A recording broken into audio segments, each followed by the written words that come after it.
Now read along as the directions for Part B are being read. Part B. Directions. In this part of the test, you will hear longer conversations. After each conversation, you will hear several questions. The conversations and questions will not be repeated. After you hear a question, read the 4 possible answers in your book and choose the best answer.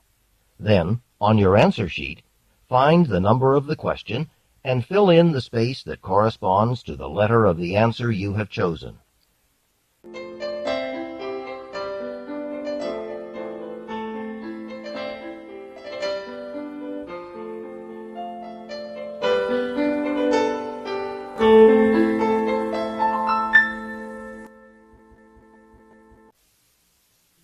Now we will begin Part B with the first conversation. Questions 31 through 34. Listen to a conversation between 2 teaching assistants. Stan, do you have a minute? Oh, hi, Kathy. Sure. What's up? Well, I've been meaning to talk to you about the situation in the office. I'm not in there very often. It's so noisy that I can't work. That's exactly what I'm getting at. We're supposed to be able to do our preparation and marking in that office. But have you noticed? Jack constantly has students coming in to get help with his course. A lot of people are going in and out. Has anybody spoken to him about it? No, not yet. But someone's going to have to. We can't really ask him to stop having students come in for help, can we? No, of course not. But I'm not able to do my work, and neither are you. I imagine it's the same for the others in the office. Could we ask for a kind of meeting room? When TAs have to talk with a student, they could go to the meeting room and not use the office.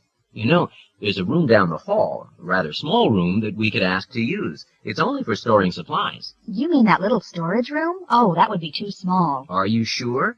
With the cabinets taken out, it might be bigger than it looks. Come to think of it, you may be onto something. I'd like to have a look at that room. Can we go there now? Sure, let's go.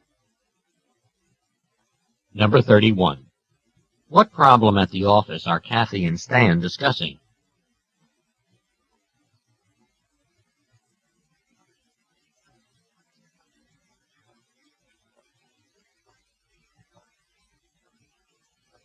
Number 32.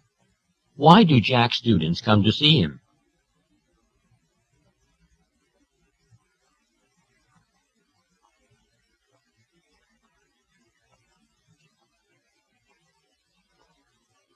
Number 33. What does Stan suggest they do?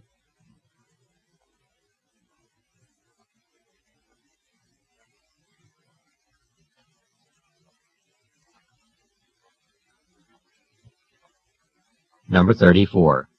What does Kathy say about Stan's suggestion?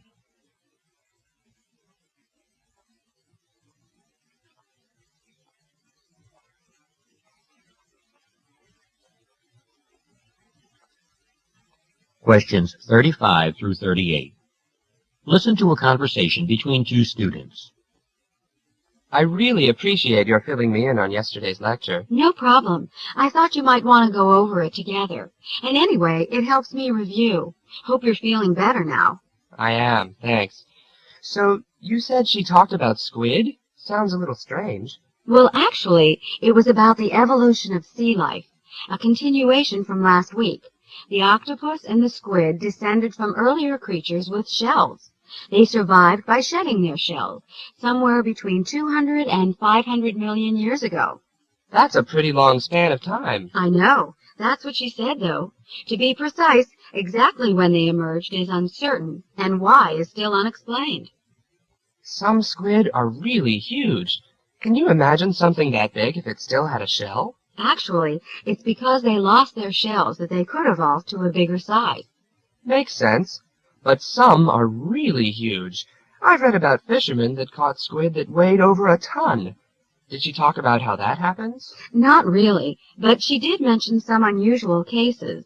In 1933 in New Zealand, they caught a squid. Let's see here. It was 22 yards long. Its eyes were 18 inches across. Can you imagine?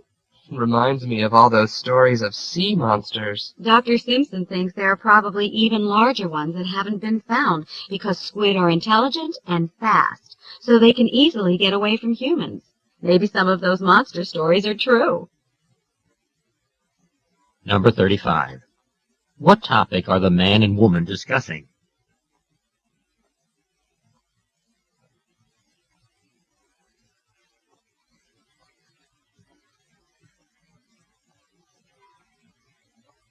Number 36. Why does the man need to talk to the woman about the class?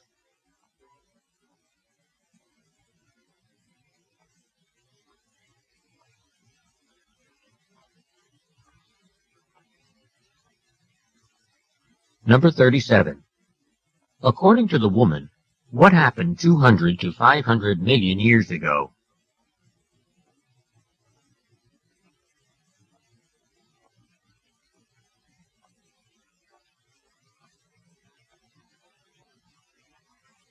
Number 38. What does the woman imply about sea monsters?